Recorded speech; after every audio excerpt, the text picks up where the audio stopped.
Hello everybody, Ryan Grant here and welcome back. Oh, hold on.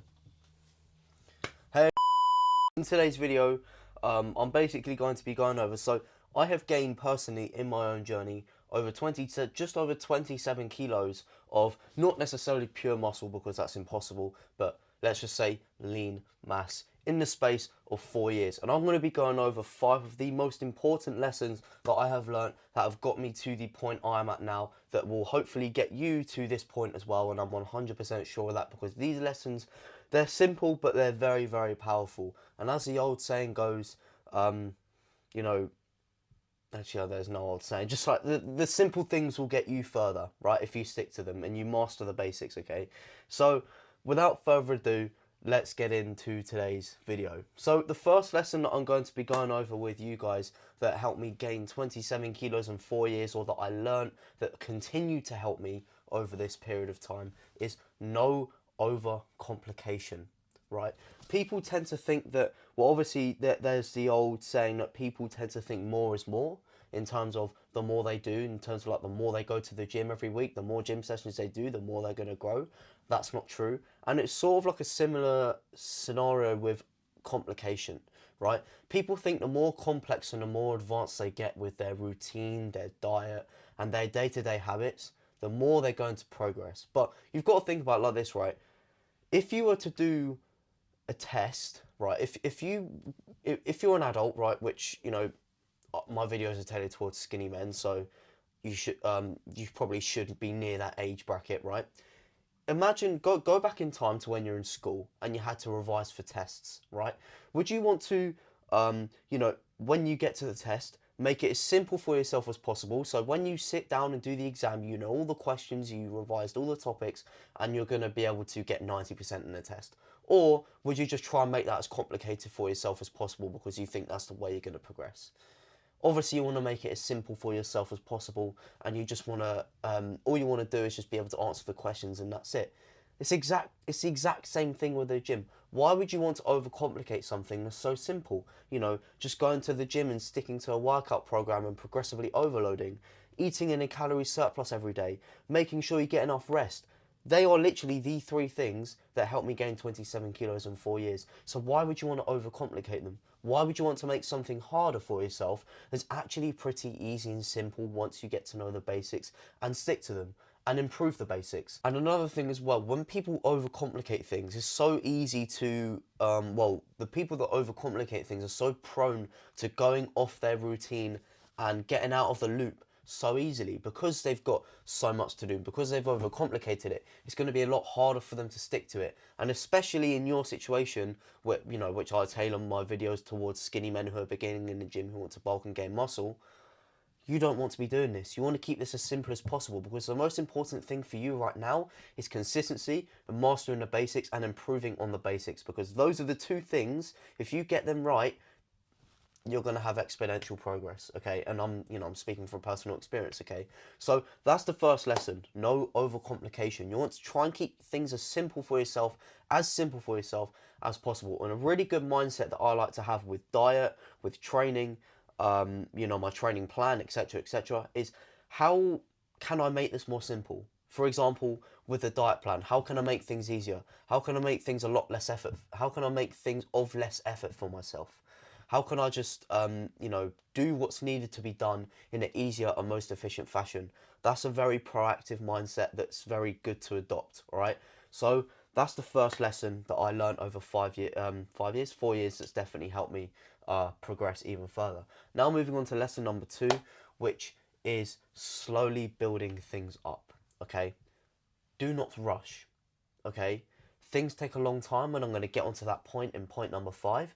But the thing right now that I want to talk about is the way beginners approach the gym and the way beginners start to do things, which is completely wrong, right? What I see with 99% of beginners and 99% of people in your position, and it might even be you in this situation, right? You try and do too much too soon, right? You overcomplicate things and you try and rush into it in terms of you try and get into, a strict routine. For example, you might see someone online, you really like their physique, you want to buy their training program, and then without considering that they've probably got 8 more years of experience than you, You know, they're a lot stronger than you. Their routine can be a lot more intense because they've built that up. Without realizing it, you start to follow that routine, and inevitably you're going to fall off and you're going to burn out and you'll probably quit.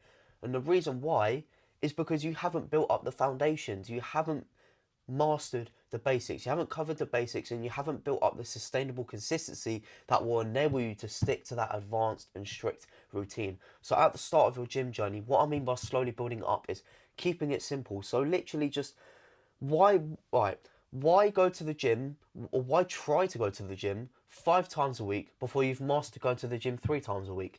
Why would you try and eat in a calorie surplus if you haven't already been sorry, if you haven't already been consistent eating at your maintenance calories? You know, it doesn't make sense.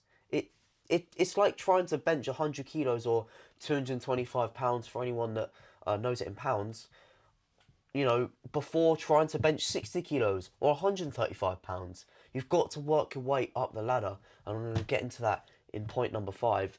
But it's just super, super important, because what happens when beginners just rush straight into it? They don't master the basics, you know, learning the form, building up the consistency, as I said, learning the key principles of training, you know, slowly getting to know diet. If they rush straight into things, trying to do a ridiculous program straight away, it's inevitably going to fail, because they haven't built up the sustainable consistency and the experience that will give them that consistency and discipline to withstand a strict routine over a prolonged period of time. So you've just got to start really, really simple. And I'll give you an example of how I started out. So I started off by doing a push-pull legs program, which, as a matter of fact, just really quickly, I've got a free community that helps skinny men bulk and gain muscle in the most efficient way possible. And if you are looking for a beginner's program, then there is a push-pull legs program in there. You can get on call with me, one-on-one call with me in the community, get more access to me. You want to ask me any questions, etc., etc. It's going to be the top link in the description, but I do not want to bore you. So yeah, I'd highly suggest starting with a push-pull legs program. And if you can't eat a lot of food, which is very, very common for beginners, because obviously you need to, you know, you need to train your food over, train the amount you can eat over time. Just start really simple, really slow with, you know, just eating at your maintenance calories, which, if you don't necessarily know what your maintenance calories is, it's basically the amount you need to eat every day to stay at the same weight. And then you slowly train your body to eat more food, you know, enhance your appetite over time to the point where you can eat in a calorie surplus, which is basically you eat more calories, and, you know, you you take in more calories than what goes out. Therefore, you gain weight. That's the simplest way to put it. So please don't rush into things, because I've seen it happen with my own eyes, and people just quit like that. All right, so don't do that for your own sake. You'll thank me later. So if you're a beginner, to slowly build things up, what you want to do is obviously get yourself a workout program, which I said I've got one, and it's completely free in the top link in the description if you want to access that. You want to start, I wouldn't even personally have a diet plan yet. I'd start really, really basic and just start to consume more protein. That's what I did, and I think that's what a lot of other successful people do. And then once you are consistent with that, you'll have a natural urge to start to take more care of your diet. And then obviously by then, you know, once you've got consistent with eating protein, you would have somewhat increased appetite and trained your body to eat more. Therefore, it's going to be a lot easier to eat more and more food. And I'll give you guys an example of training yourself to eat more food. So at the start of my bulk in August 2024, I'm currently cutting, the bulk is finished. But at the start, I started with my breakfast consisted of 4 eggs and 2 bits of toast. And slowly over time, I increased that to 5 eggs and then 6 eggs. And then instead of the 2 bits of toast, 2 bagels, avocado, salmon. You just train your body to eat more over time. That's how you do it, right? It's not like you can't step on a professional football or soccer pitch as soon as you start playing football. You've got to train yourself over time and build up your skills in order to have the ability to be chosen to play on a professional football or soccer pitch, okay? That's probably the best way I can possibly put it. So they're the first 2 lessons. No overcomplication, and slowly build things up from the bottom, right? If you try and jump up the ladder to the 5th ladder that's very, very high, you're most likely going to fall back down. However, if you climbed up the ladder on the 1st step, the 2nd step, the 3rd step, the 4th step, you're inevitably going to get to the 5th step completely fine without a single bruise and without falling off.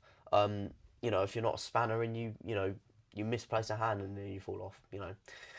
Right, enough of that waffle. So moving on to lesson number 3 that I learned, and that is really, really important, and that you need to really live by, right, is no shiny object syndrome, okay? And if you don't necessarily know what shiny object syndrome is, it's basically when something new comes around and a lot of people start doing it because a lot of people hype it up and buzz it up, right? And the thing is with fitness is shiny object syndrome is like everyone is so prone to it because of the amount of information out there and the amount of different things that different people are telling you to do, right? For example, one person like Jeff Nippard may tell you to do one thing and another bodybuilder may tell you to do a complete opposite thing, and then you don't necessarily know what to do. And then you get shiny object syndrome when you hear one, and then because you don't know what to do, and you hear a lot of hype around this other thing, you start to do this other thing. And that is not the aim of the game. You want to be able to stay as consistent as you possibly can with your diet and with your training routine as possible. What happens so much is a lot of the time on the internet, a person of big influence can come out and say that that this workout program is the best workout program, or this workout program is the best workout program, and then the next week it's another workout program. And then what happens when these people have shiny object syndrome is that they hop from program to program to program, which is the worst thing to possibly do, because you're not allowing yourself enough time to progress on the lifts. You're not allowing yourself enough time to learn the techniques on the exercises in the workout programs. Therefore, you can't build up good connection with the mind and the muscle during the exercise, and you're going to be constantly trying to relearn, right? Trying to start a new program every week and having this shiny object syndrome is like trying to learn a new skill every week and then swapping it out for a new one week after week. For example, this week we might want to learn Spanish, and then next week you want to learn French, and then next week you might want to learn Portuguese, and then the next week you might want to learn how to play chess, and then play guitar, and then play golf, and then play rugby, and then play, I don't know, the violin. I don't know, I can't even think of anything else. But you get the point. If you keep trying to learn new skills week after week, because you're changing so much, you're not giving yourself enough time to learn these skills. And it takes a long time, and I'm going to get onto that in the 5th point, as I said previously.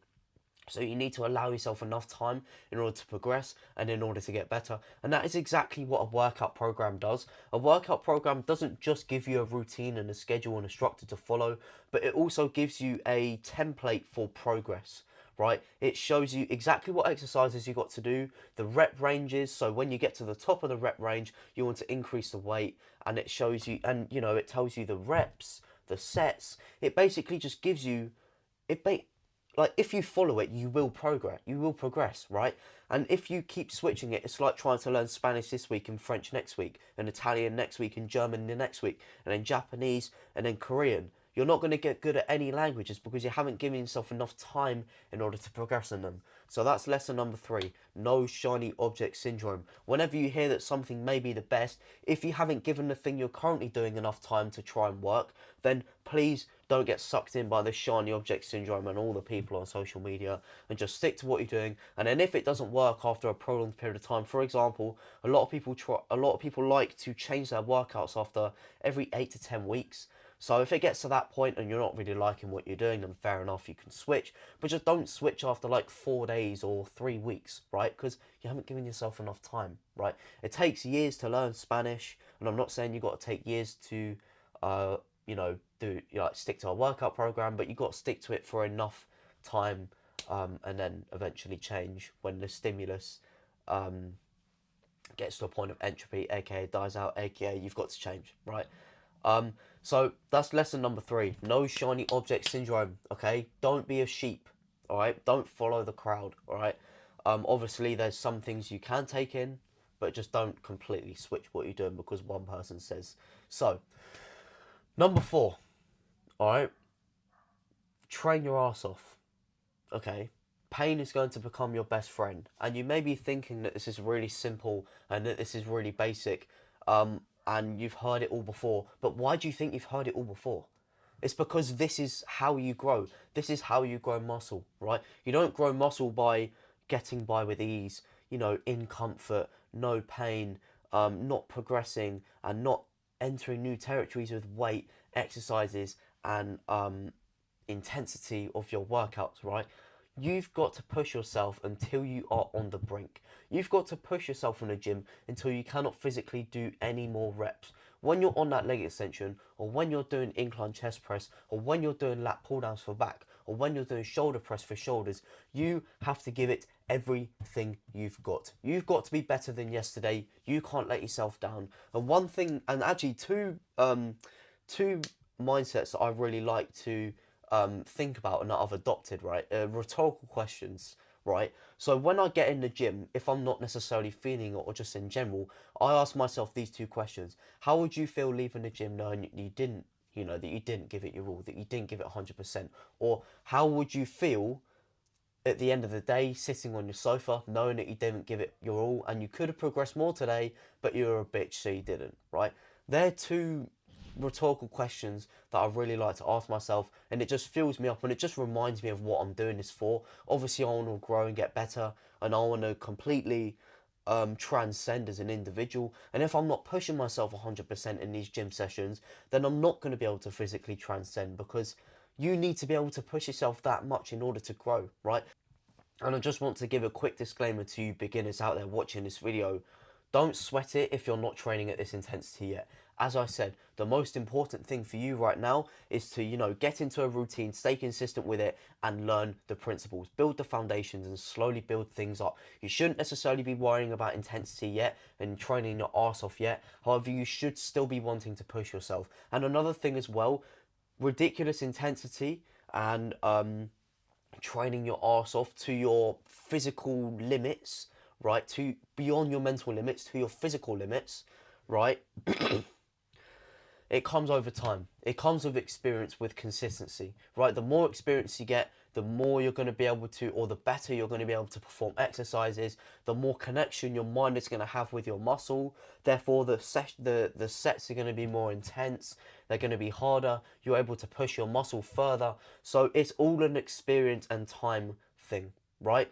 I thought I was training intense 2 years ago. However, now compared to then, the intensity of my training sessions has become exponential. Okay, so it's just a thing that comes with experience, it comes with time. When I was 6 months into my gym journey, I thought I was pushing myself. However, as you go, you just discover this new realm of intensity, this new place that you can go to.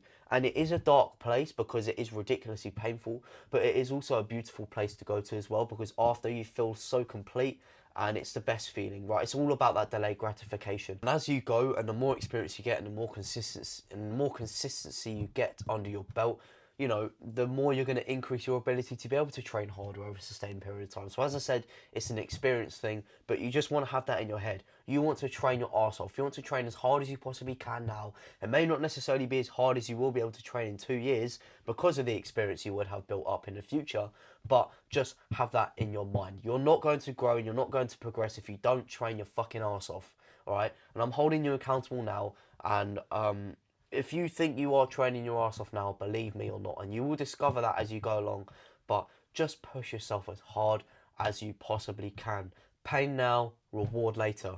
Discomfort now, comfort later, okay? Pain now, happiness later, okay? Pain now, dream physique later. That's how it works, and that's how you've got to think, all right? So that's the fourth lesson. That's the fourth lesson out of 5 in terms of, what's helped me gain the amount I have in 4 years. So now moving on to the final lesson of the 5. So patience. As I said earlier, right, you're not in a rush, right? You've got to slowly build things up. And the mindset you've got to adopt is the long-term mindset, especially when it comes to the gym, all right? Good things don't happen quickly, all right? You've got to be able to do this thing over a long period of time, because that is truly what the nature of the gym is, all right? I like to tell people in my community and teach the people in the videos in there that the gym is a long-term game, and if you don't necessarily play by the rules, then you're not going to get good at the game. AKA, if you don't go to the gym, or if you don't intend to go to the gym for the long run, then you are most likely not going to get to where you want to go, and you're not necessarily the chances of you sculpting your dream physique, if you're not in it for the long run, is going to be very slim, right? So you've got to adopt this long-term mindset. You've got to be aware that this shit doesn't happen overnight. It happens over time. And this is one of the, you know, it may be annoying to come to this realization, but it's also a blessing at the same time, because what a lot of the time, right, what happens is people, they miss, they don't gauge how long it can take them to get to where they want to go. For example, if they see this, you know, for example, Brad Pitt physique, or, you know, a movie star, their physique, and they want to attain that physique, little do they know that movie star's been banging steroids and they've probably been working out for quite some time, right? If they want to achieve this physique, if they're not aware that it takes a long amount of time, then they're going to set themselves a ridiculously optimistic goal, and as the old saying goes, optimists die first. And if you don't know necessarily the background of where this saying comes from, one of the guys that brought it up in the first place was a guy called Viktor E. Frankl. He was he was held hostage in a camp, in a concentration camp in World War II, Auschwitz, one of the most deadly concentration camps of that time. And he basically wrote a book about his experience in there, A Man's Search for Meaning, and he talked about this thing, optimists die first. If you don't necessarily know what an optimist is basically someone who has really high hopes of something happening in the future, right? And in this situation, when Christmas 1944 and New Year 1945 came around, because they're jolly times, you know, you're going to be with your family, your happy times of the year, you know, times of gift, you're going to create memories and all of that stuff. People thought they were going to be released around that time because of the, you know, because of how happy that time of year is, right?